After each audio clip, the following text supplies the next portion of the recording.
Hello there, everybody, and welcome to the first snow drive in the Crown Vic. I've had it out a little bit today, just from driving back and forth to work and whatnot. We've probably gotten about 3 to 4 inches down, but honestly, the tires have been pretty good because, like I said, I promised I'd do up a winter video when winter finally fell completely, and it looks like it's here, which is very unfortunate because I was enjoying the nice dry roads. But overall, the Goodyear GSW3s that I put on here seem to be holding up pretty well, and albeit this is a very mild snowstorm compared to some of the stuff we do get, but it is very slushy, as you guys can probably hear, and I apologize if you can't really hear my voice too well just because of it. But the roads are quite slushy underneath and quite icy because there's hardly any plows out on the road. The plows don't usually come out too much until December, so very limited plowing right now. They know it's all going to melt tomorrow when it warms up well above freezing again. So honestly, everything is pretty much just been driven over and is a bit slushy. But like I said, the Crown Vic and the Goodyear tires seem to be holding up quite well. I haven't had really any slippage at all. Besides going around one corner, I hit the gas just a little bit too far, and you can feel the back end just slide around a little bit just with the classic rear wheel drive fishtail there. But honestly, it's nothing really to worry about. Everything's pretty manageable. Even in the open differential, you'd still get a little bit of fishtailing. But the big difference between my old civilian Ford Crown Victoria and this one is the fact that this one has a limited slip, and it's the police Interceptor model, which with the limited slip also comes with the 327 gearing. So definitely have to be a little bit easier on the throttle than what you'd say you'd have to be in the open differential Ford Crown Victoria and Grand Marquis civilian models. So like I said, we're just out for a bit of a drive here. So overall, it's been good. Haven't really had any issues, and you're probably not going to get too many issues with what is on the ground for snow right now. But there's still been a lot of vehicles off the road today, just from people driving too fast. They forget how to drive in the wintertime. That, they also don't have their winter tires on. For those of you wondering, yes, winter tires really do make a huge difference. Honestly, the traction is easily double what is provided on an all-season tire. And if you're going to live in Nova Scotia, or I'd say anywhere in Canada really, you're going to want to have winter tires. They make a huge difference. Makes it way safer on the road, not only for you, but also for everybody else, which is very important.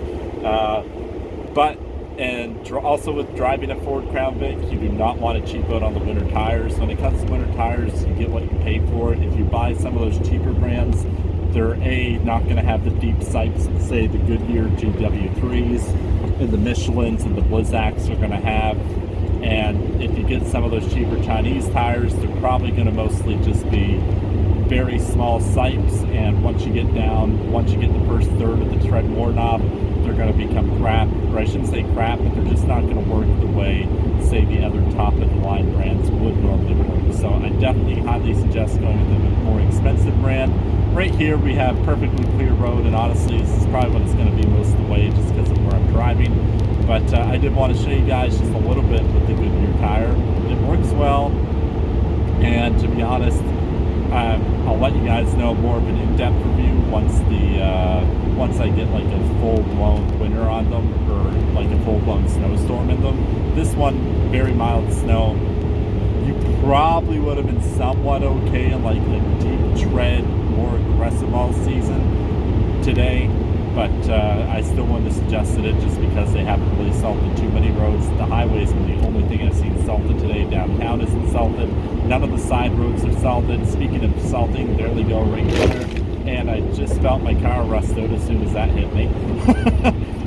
For those of you that don't know, Nova Scotia is pretty much salt capital. We live by the ocean. The whole province is surrounded by salt water. And of course, unfortunately, during the snow time, we're completely coated in salt on the roads pretty much from the end of November all the way until the end of March into early April. So we just get coated with salt for 6 months of the year, and our cars rust out quick here. It's just the unfortunate reality of living here. It sucks. So if your car isn't one of those that's been undercoated since new, which unfortunately this one hasn't been, just due to the fact that it was a former RC&P cruiser, they do not undercoat their vehicles. So Now this, like I said, there is a bit of surface rust under the car. It's not bad. Also a little bit on a couple of the body panels. Nothing too terrible. And I normally store this car, but this year it just wasn't happening.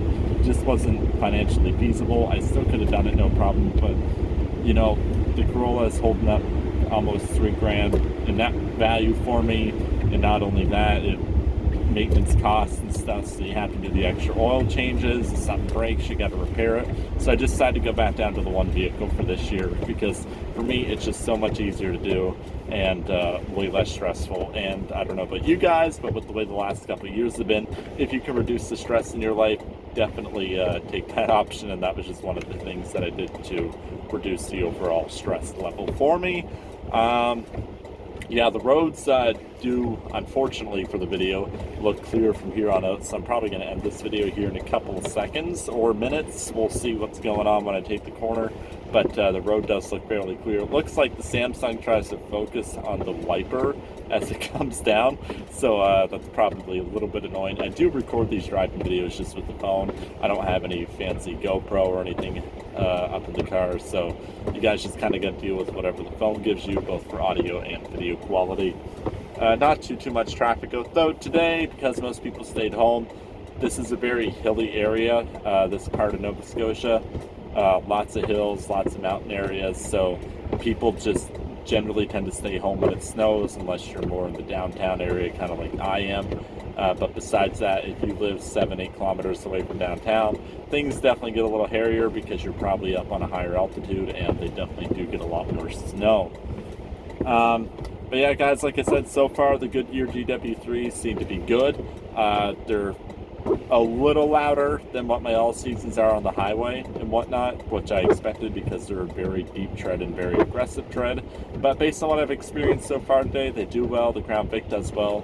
But like I said, I will get back to you guys with a more in-depth video regarding the winter driving for both the Crown Victoria police car and as well for the Goodyear GW3s. So I hope you guys all enjoyed watching this video. I know it wasn't exactly the most exciting, but I will see you all next time.